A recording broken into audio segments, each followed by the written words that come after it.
Olá!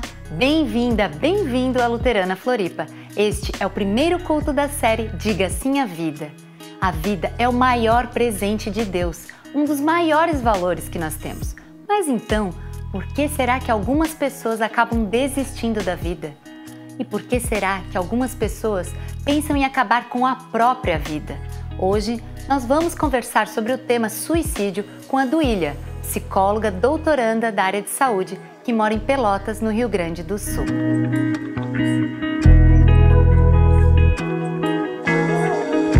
Deixa eu começar lembrando que Deus tem se manifestado na história do mundo como um pai de amor, que nunca desistiu do ser humano.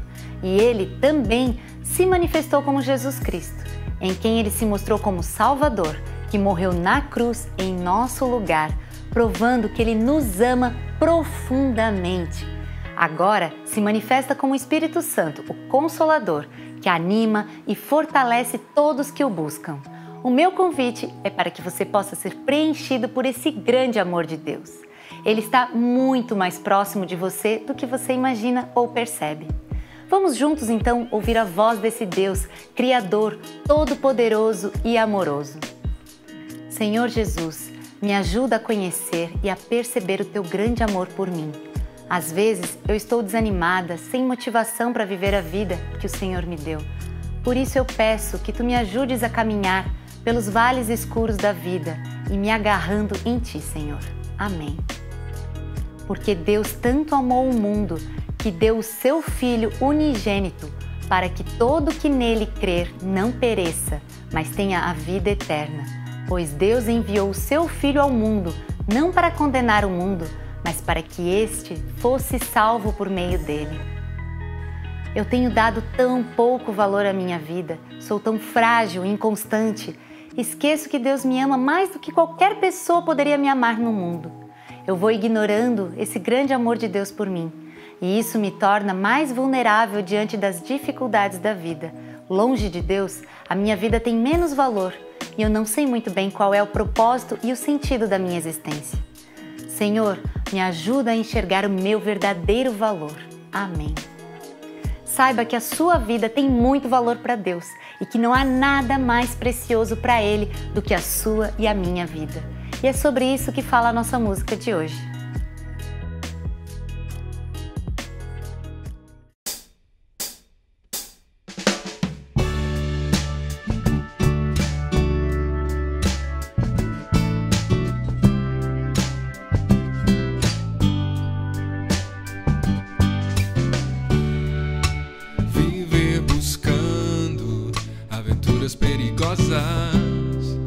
Se esquecer até mesmo de você, saiba que a vida é muito mais valorosa e não a ponha a perder.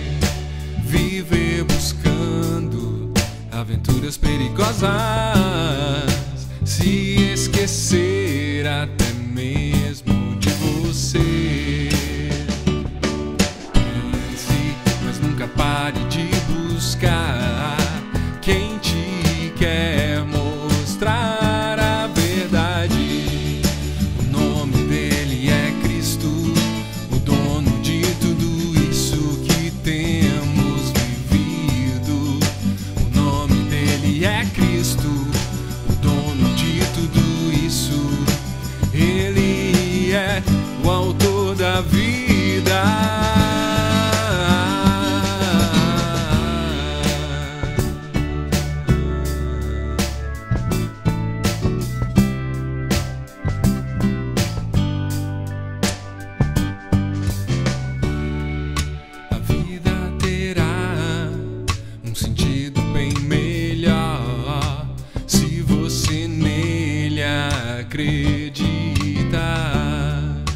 Não perca tempo, esse é o momento de sua vida transformar.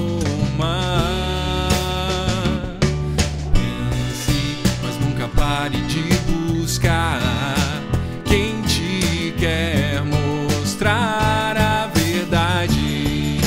O nome dele é Cristo, o dono de tudo.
Olá, você que nos acompanha aqui na Luterana Floripa. Hoje a nossa conversa é sobre um tema mais delicado, eu diria assim, o desejo de acabar com a própria vida.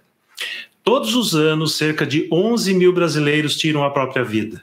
No mundo, o número de suicídios, segundo a Organização Mundial de Saúde, chega perto de 800 mil por ano.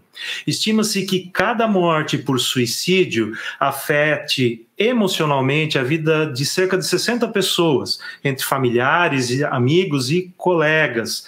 Ou seja, o suicídio é um grande problema de saúde pública e isso tem a ver com todos nós. Ainda não há dados precisos sobre o impacto da pandemia e do isolamento social na saúde mental e nos números de suicídios. Porém, uma pesquisa feita no ano passado pela Associação Brasileira de Psiquiatria revela que 89,2% dos especialistas entrevistados destacaram o agravamento de quadros psiquiátricos em seus pacientes devido aos efeitos do novo coronavírus na sociedade.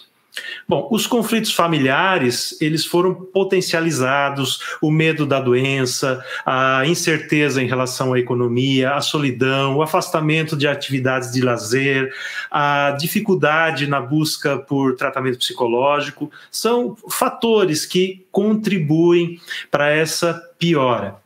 Une-se a tudo isso algo que já estava presente em nossa sociedade há um bom tempo, que é a banalização da vida.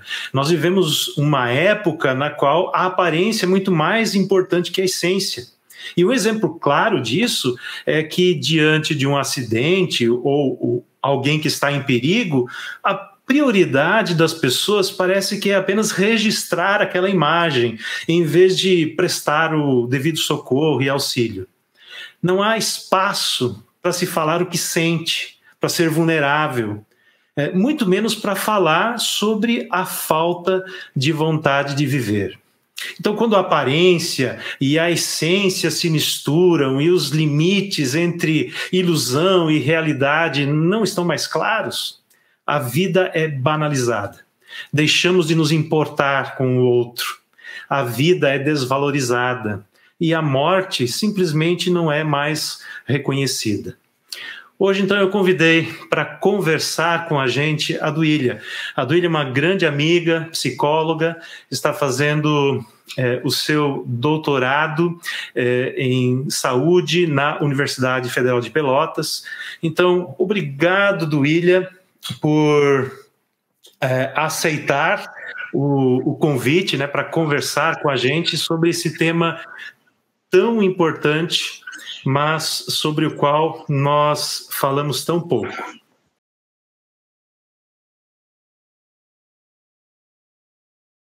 Olá! Bem-vinda, Duília. Que bom que pode estar com a gente, né, participando com a gente aqui nesse tema, como eu disse, delicado, mas que a gente precisa falar sobre ele, não é mesmo? Sim, precisamos, né? Estava te ouvindo falar. Eu participei de uma pesquisa, trabalhando numa pesquisa de saúde mental da população universitária aqui na cidade de Pelotas, onde eu moro.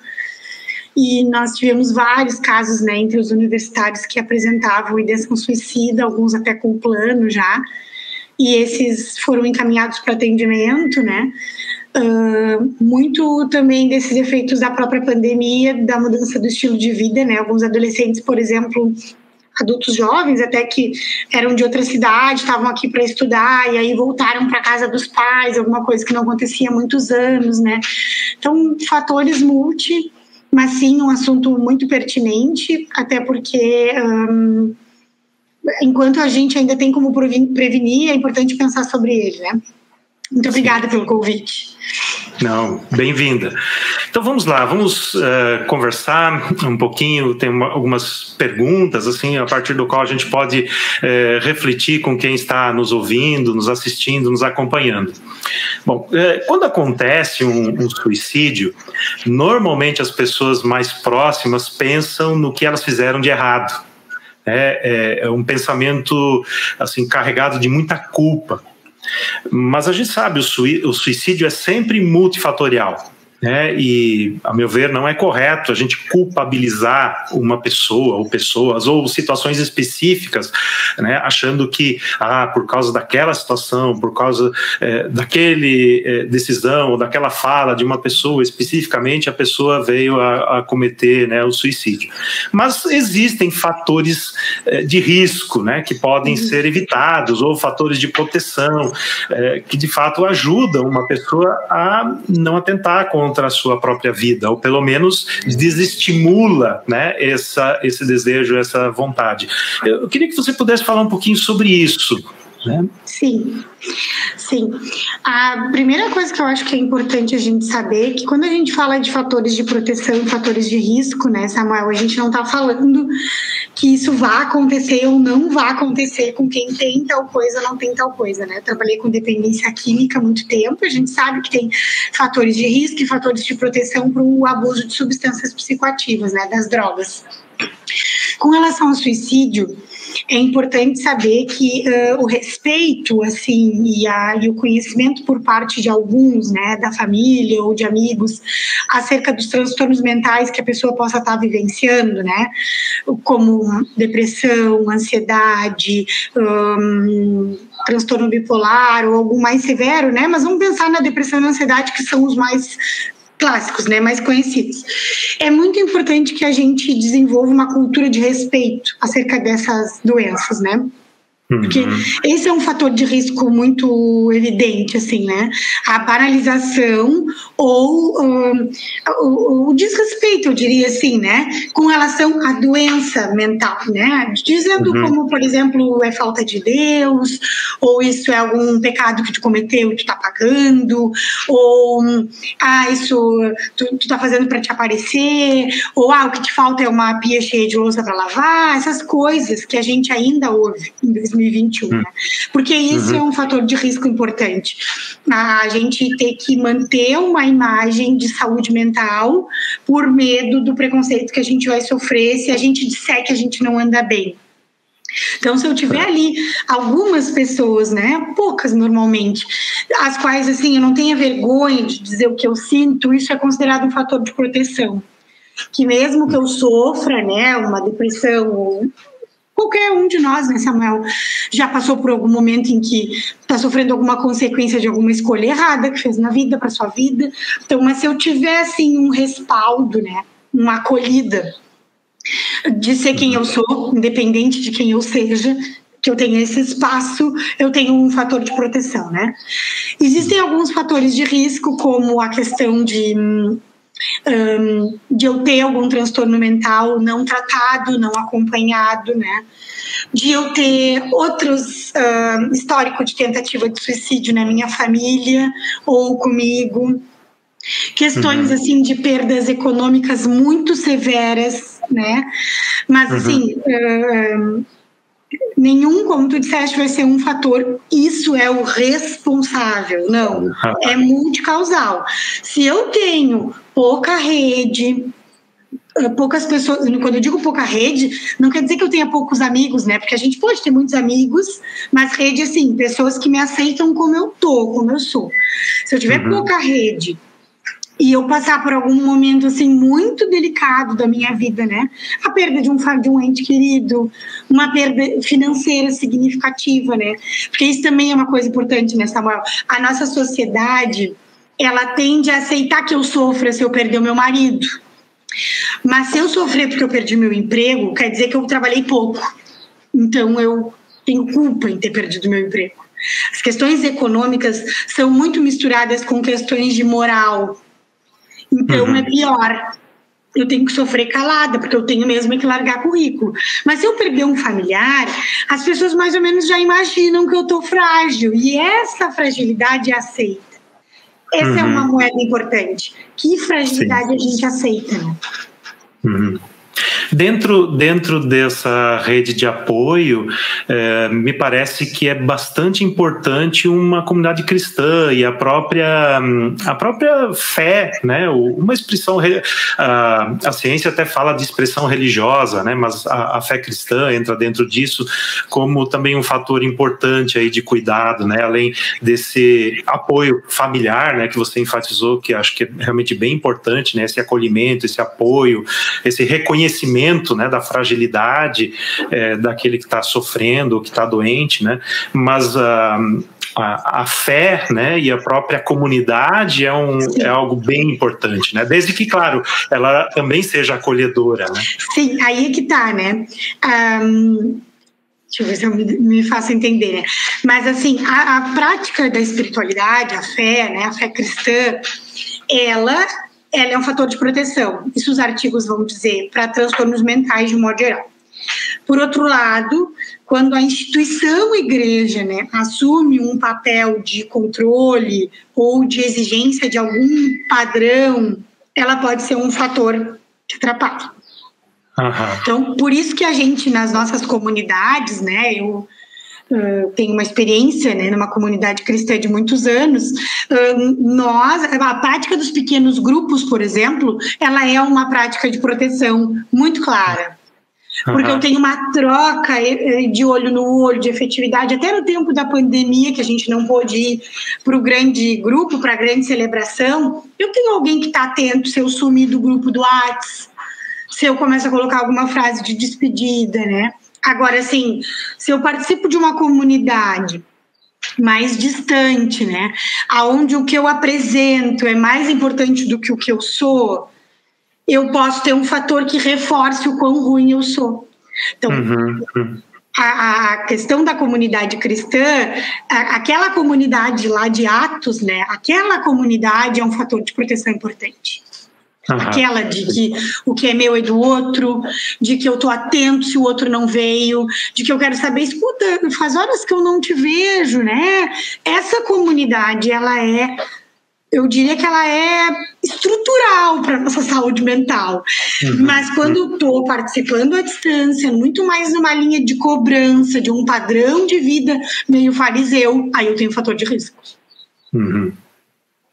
Mas vamos seguir adiante, né? O comportamento suicida, aliás, na maioria das vezes é muito silencioso e muito velado. Mas existem alguns sinais que revelam, às vezes, esse comportamento que a gente pode observar. Você poderia falar um pouco sobre esses sinais? Que sinais são esses?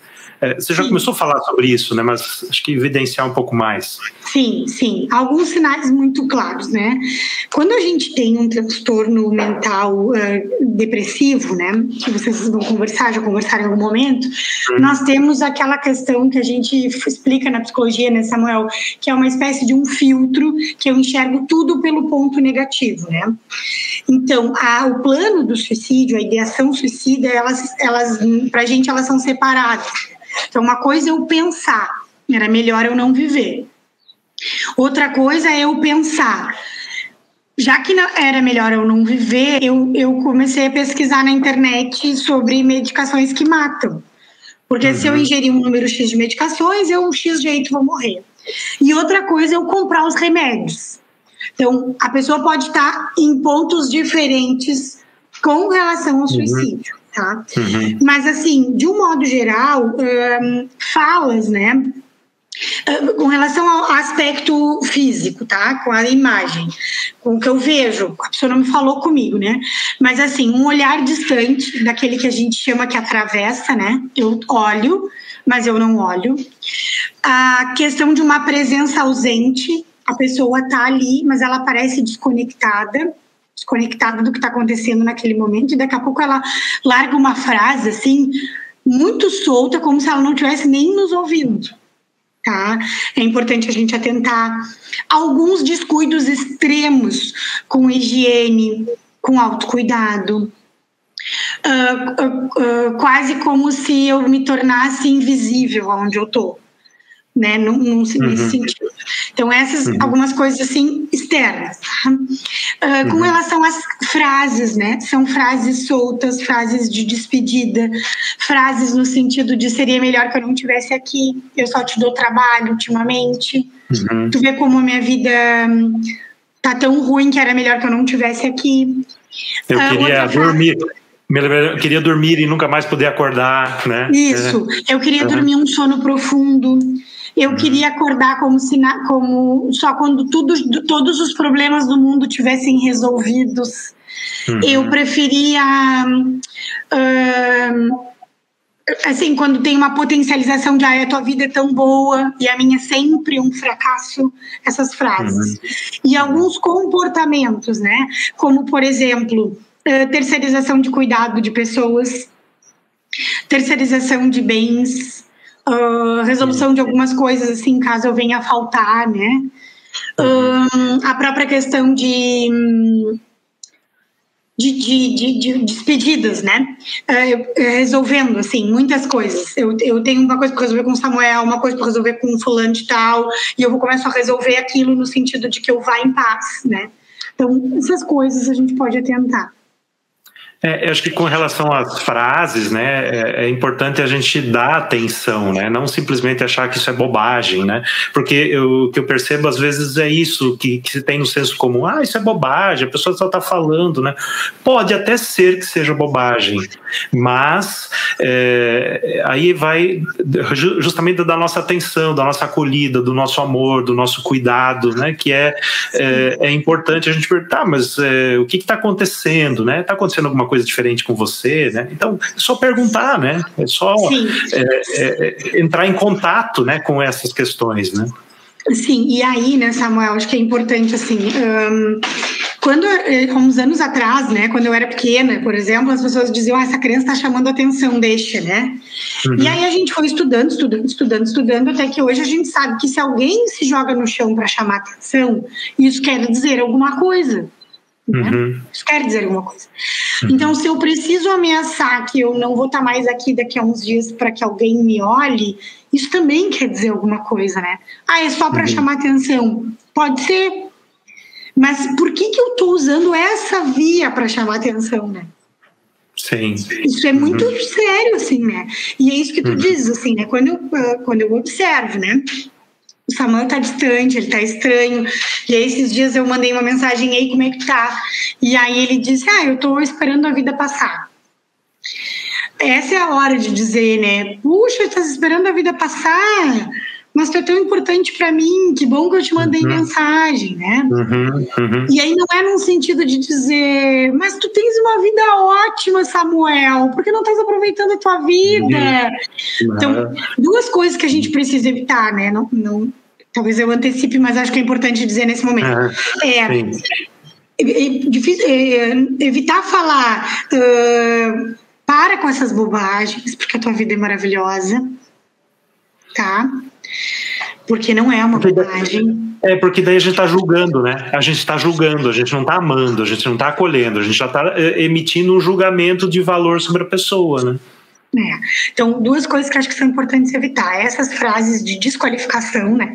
De mas a tua vida é maravilhosa, tu tem tudo que tu precisa, para com essas bobagens. E a outra coisa é a gente abandonar um sentimento messiânico, assim, de que assim, eu vou dizer uma frase pro Samuel e ele vai sair bem dessa conversa. Porque não. Não. Muitas vezes ele precisa sair mal, mas pelo menos ele estava contigo. Então, essa ideia mágica de que em uma conversa eu vou deixar a vida da pessoa melhor, isso é muito dolorido para a pessoa, porque ela não vai conseguir atender essa tua expectativa, e para mim, porque eu também tenho uma expectativa complicada, assim, né? Então, essas duas coisas acho que são importantes a gente deixar bem claro, né? Primeiro é não desqualificar, não achar que aquilo é indevido, né? Ou é errado, ou que a pessoa não ama, né? Também isso assim, mas tu não ama teus filhos, como é que tu tá pensando isso? Não, nesse momento eu não amo meus filhos, nesse momento eu só não aguento mais viver. São esferas diferentes. E outra coisa é eu achar que eu vou resolver. Não, eu vou resolver. Eu vou conversar com o Samuel e ele vai ficar bem. Bom, mas existem muitas ideias, acho que vale a pena falar né, uma outra questão, né, de que, de fato, tem muitas ideias erradas sobre o suicídio. Em parte é desinformação, mas também por causa de preconceito, ou até do estigma que está associado à questão do suicídio. O que se fala sobre suicídio nem sempre é verdade, né? Tem muitas falsas ideias ou ideias equivocadas. Acho que seria importante a gente trazer isso um pouquinho também. O suicídio é um fenômeno, né, que ele é estudado e explicado, pensado, interpretado por várias correntes, né, vamos dizer assim, de pensamento e de estudos. Então isso acaba às vezes também fazendo uma polarização, assim, né? O suicídio é alguma coisa de alguém corajoso, ou o suicídio é a última saída, ou com o suicídio é certo que tu vai pro inferno, ou algumas coisas assim que eu li em algum lugar e peguei, né? Mas algumas coisas que eu acho que é importante assim saber, né, que quando a pessoa planeja se suicidar, né, ela de forma alguma ela deseja morrer, ela deseja não sofrer mais, e aí o suicídio tornou-se a única saída. O que está desconectado na cabeça da pessoa, né, na psique da pessoa, em razão do transtorno mental ou da situação que ela está vivendo, é que quando ela tirar a vida, não só não vai ter mais sofrimento, como não vai ter mais vida. Essa desconexão é que está acontecendo. Mas a pessoa não deseja se matar porque ela não ama a vida, não é isso. É porque a vida dela tornou-se um tormento tão horrível que ela pensa, melhor acabar com tudo do que viver o que eu vivo hoje. E nenhum de nós aqui, né, Samuel, pode julgar essa sensação, porque ela é muito forte. E mais, né, muitos suicídios, né, e o número vem aumentando nos últimos anos, né, nos últimos 10 anos, eles também deflagram o sofrimento da sociedade de um modo geral, né? O sofrimento que muitas pessoas vivem e que a gente às vezes não está atento. É justamente o que eu falei no início, né, sobre essa banalização da vida, a desqualificação da vida, né, a pessoa não se sente acolhida, não se sente valorizada, não encontra sentido, né, para a sua própria existência.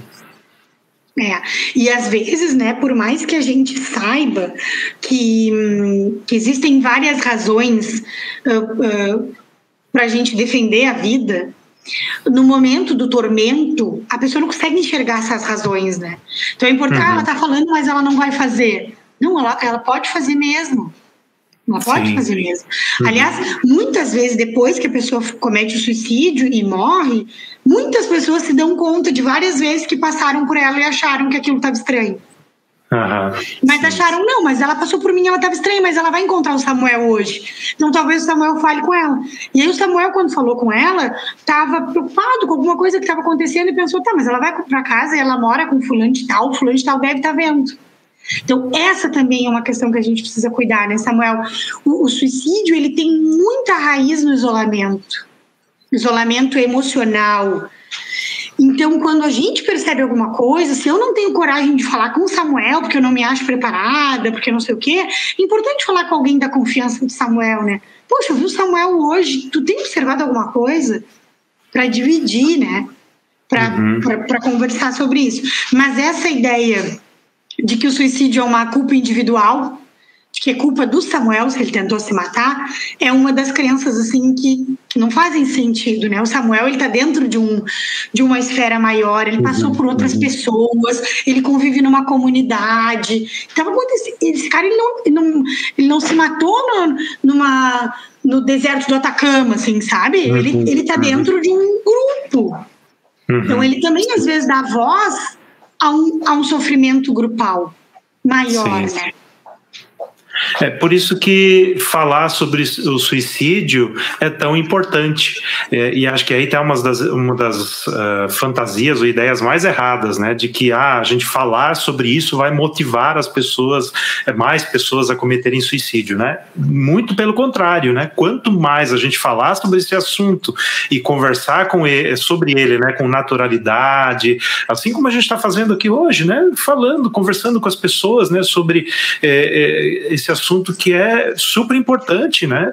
Tantas pessoas, se não cometeram o suicídio, mas já tentaram, ou estão, né, passando por um momento de ideação, né, como a gente falou antes, estão pensando sobre isso seriamente.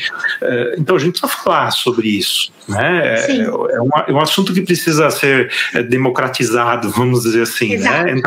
Entrar nas rodas de conversa, falar sobre isso abertamente, né? Exato. E assim, é muito importante, se eu não sei, né? Eu não sei o que fazer. Eu tô percebendo que a pessoa tá mudando, ela tá estranha, ela tá diferente, eu não sei o que fazer. Procura um serviço de ajuda e te orienta, busca orientação.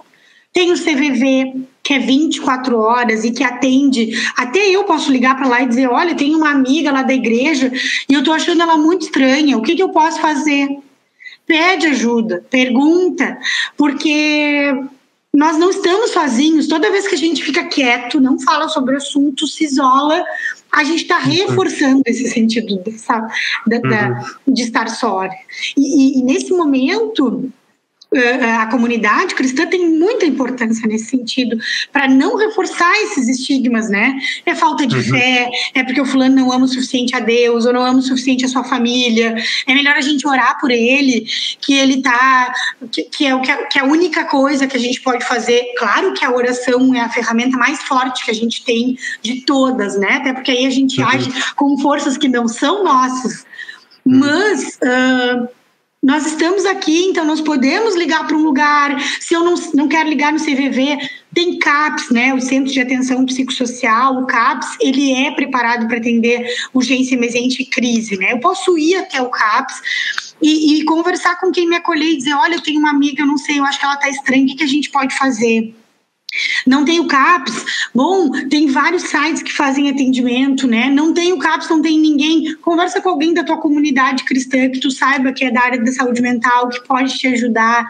Mas assim, toda vez que a gente fortalece essa rede e a gente conversa e a gente discute, a gente vai desmistificando fantasias, né? Porque o suicídio se dá, essa ideia de resolver o problema nessa ordem, ela se dá muito num eixo da fantasia. A vida dos outros vai ser melhor sem a minha, eu vou resolver todos os meus problemas, né? Então tudo isso está no eixo de algo que é fantasioso, não é real. Porque mas se eu conversar, alguém pode me contrapor, e assim a gente vai construindo, né? Não, acho que você traz referência a algumas coisas bem importantes, né? O CVV, que é o Centro de Valorização à Vida, acho que é 188, né? O número. A gente pode ligar, né? Indicar os CAPS, né? O Centro de Apoio Psicossocial, aqui em Florianópolis tem, né? Vários. Então, são formas, né? É uma rede que está aí pronta para atender e para receber, e é muito eficiente. As pessoas têm, às vezes, preconceitos, né?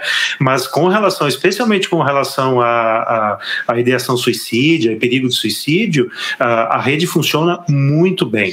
Muito bem. Mas também acho que tem... Se eu não conheço o CAPS, também é importante saber que a UBS, né, a Unidade Básica de Saúde, ou Estratégia de Saúde da Família, depende de como está organizado o município que a pessoa tiver, ela também sabe qual é o CAPS de referência, né? Então, eu não sou obrigada a conhecer o CAPS, mas eu sei onde é o postinho. Então, eu posso ir no postinho e dizer para a pessoa ali, olha, eu tenho um conhecido e eu acho que ele vai se matar. Eu preciso conversar com alguém para me dizer onde é o CAPS, porque eu ouvi numa fala na TV que tem o CAPS. E assim, eu vou fazendo esse movimento, né? Porque a porta de entrada do Sistema Único de Saúde, ela é muito funcional, ela é muito importante. Esse serviço é de graça, o CAPS é de graça. Não é o melhor serviço do mundo de tal jeito. Não é, porque tem muitas coisas erradas, mas nós estamos em um país que qualquer pessoa que tenha identidade e que possa fazer um cartão SUS pode ser atendido de graça. E assim eu também vou fazendo a roda girar, né, Samuel? Sim, sim. Mas acho que também tem algumas coisas que a gente pode fazer a nível pessoal. Atitudes pessoais ou atitudes como comunidade. Assim, a primeira coisa que eu acho que a gente precisa ter claro é que qualquer um de nós pode passar por isso. Uhum.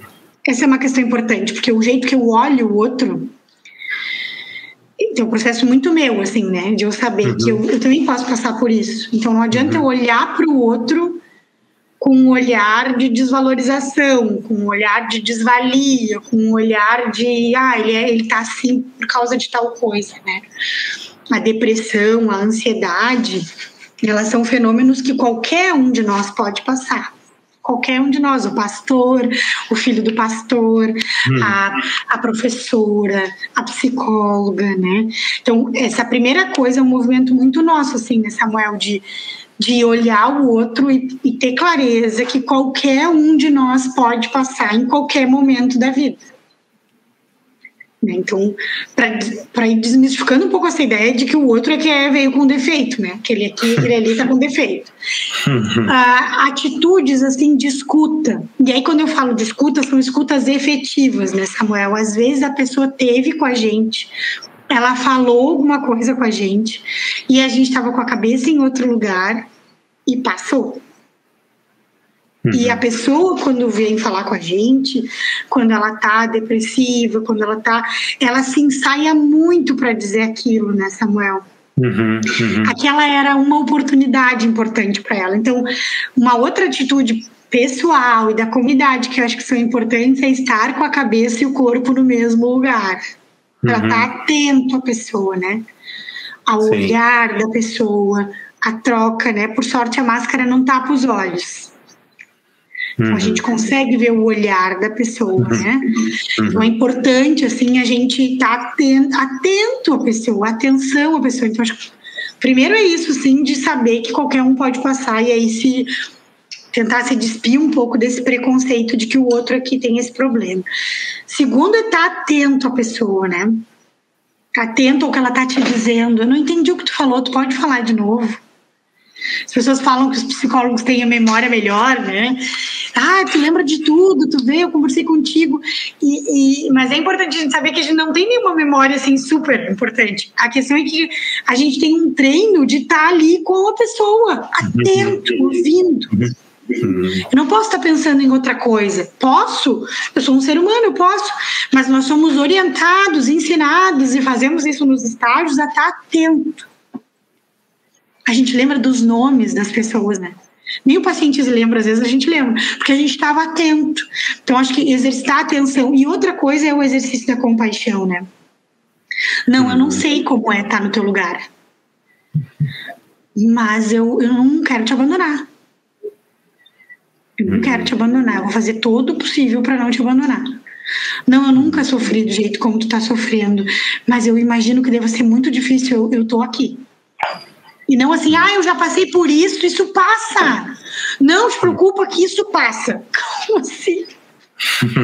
Então é importante essa acolhida, né? A escuta, a acolhida e a desmistificação dessa ideia de que o outro é que está com problema, né? Acho que são 3 coisas, né, que são importantes. Estava pensando aqui.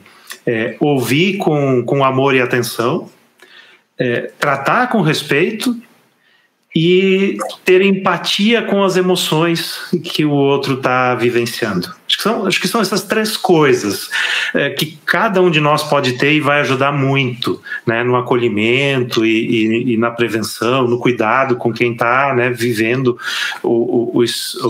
né, tendo esses pensamentos ou desejos suicidas, né? Ouvir com amor e atenção, tratar com respeito aquela pessoa e ter empatia com as emoções, se colocar no lugar do outro, tentar entender o que ele está passando. Acho que isso são coisas que todos nós podemos treinar, todos nós podemos desenvolver, né?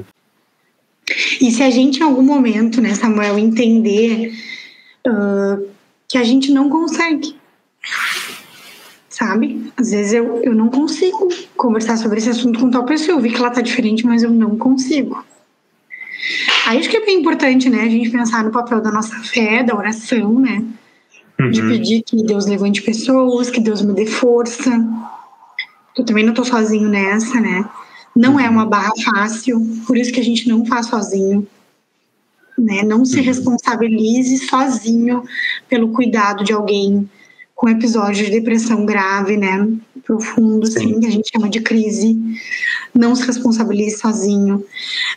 Tenha, assim, práticas de autocuidado, né? De organizar um cuidado sustentável, como a minha psicóloga fala. Um cuidado sustentável, né? Tive um tempo com o Samuel, ele não tá legal, chega em casa, faz uma oração, toma um banho, prepara um chá pra ti, pega um pouco de sol, né? A gente abandona essa ideia assim de super poderoso que depois eu vou voltar lá de novo, né? Eu tento explicar às vezes assim que se a gente imaginar quando alguém está hospitalizado e a gente está cuidando de alguém no hospital, né? Que é aquela coisa de turno que a gente faz, né? Fico eu, o Samuel chega e me reveza, né? Não é saudável para nenhum cuidador ficar lá em tempo integral, né? Samuel pesquisou isso no TCC, eu acho, né? Sobre cuidadores e famílias. Então, é muito importante respeitar, porque também a nossa saúde mental é uma ponte para a saúde mental daquela pessoa. Se eu me entregar naquilo, daqui a pouco tá doente eu e Samuel.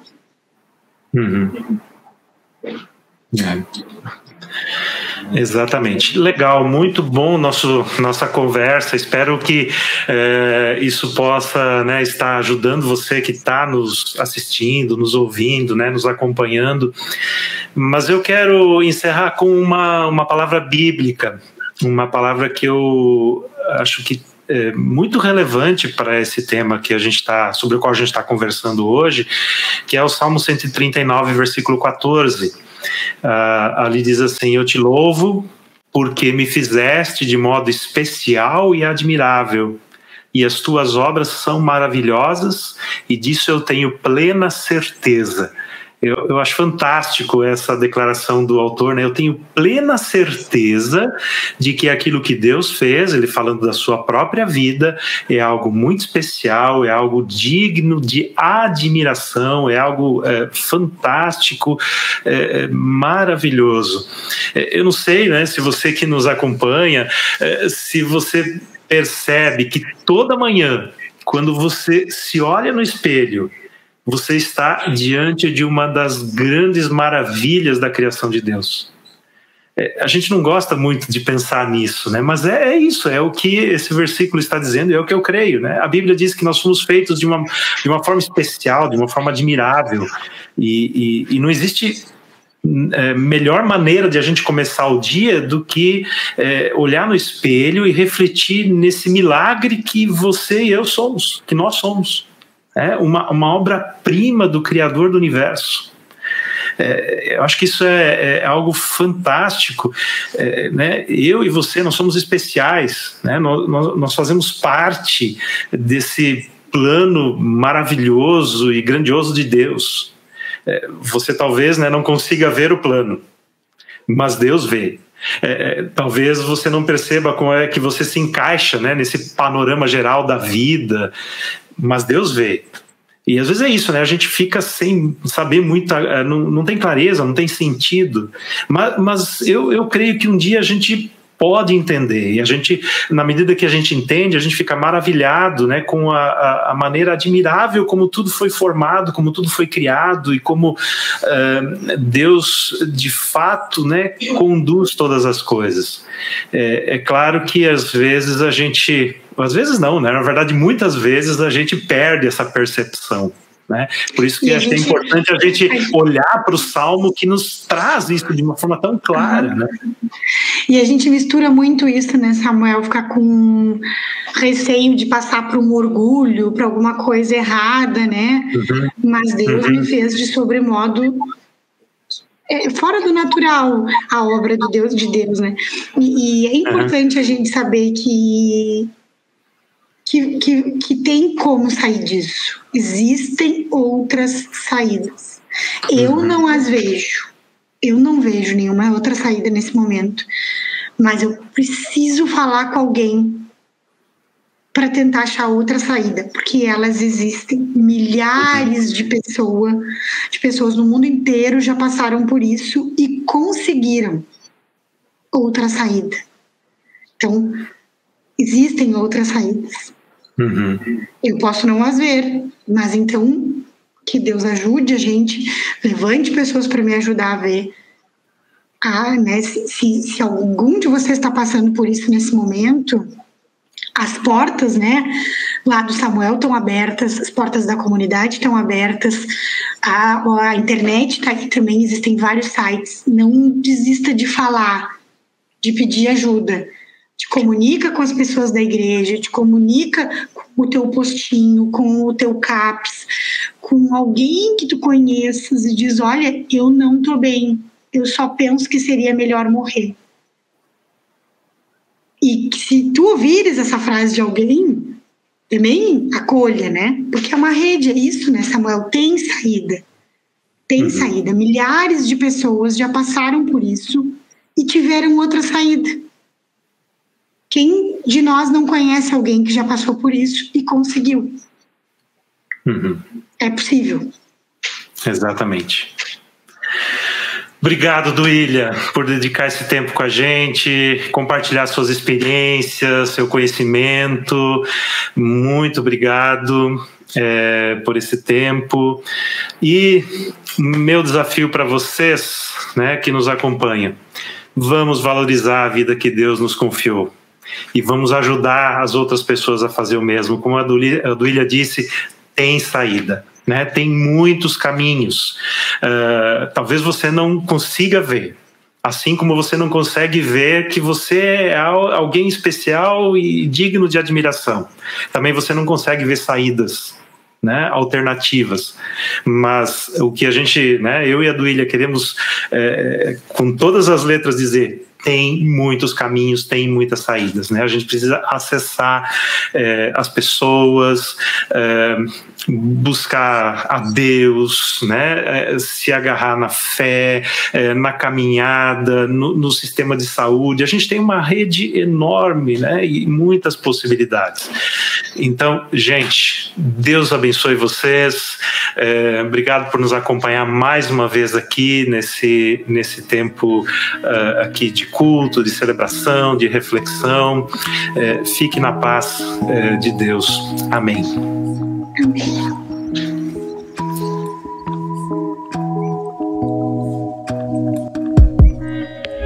Muito obrigada pela sua presença no nosso culto. Esse tema afeta muitos ao nosso redor e pode se transformar num problema que paralisa a vida. Se você precisa conversar com alguém, não deixe de falar conosco. Pode ser pelo WhatsApp, pelo Facebook ou Instagram. Você também pode entrar em contato com o Centro de Valorização da Vida pelo site cvv.org.br ou pelo telefone 188 e sem pagar nada por isso. Se você quiser descobrir mais um pouquinho sobre a Luterana Floripa, inscreva-se aqui no nosso canal, aperte o sininho para receber todas as nossas notícias. Nós também temos vídeos especiais para as crianças e você encontra aqui no canal, na playlist do Ministério Infantil. Que tal passar essas mensagens para os nossos pequenos? Que Deus te abençoe, te guarde e que o grande amor de Deus possa fortalecer a tua visão sobre o teu propósito, que assim o teu coração possa ser preenchido por Ele. Tchau!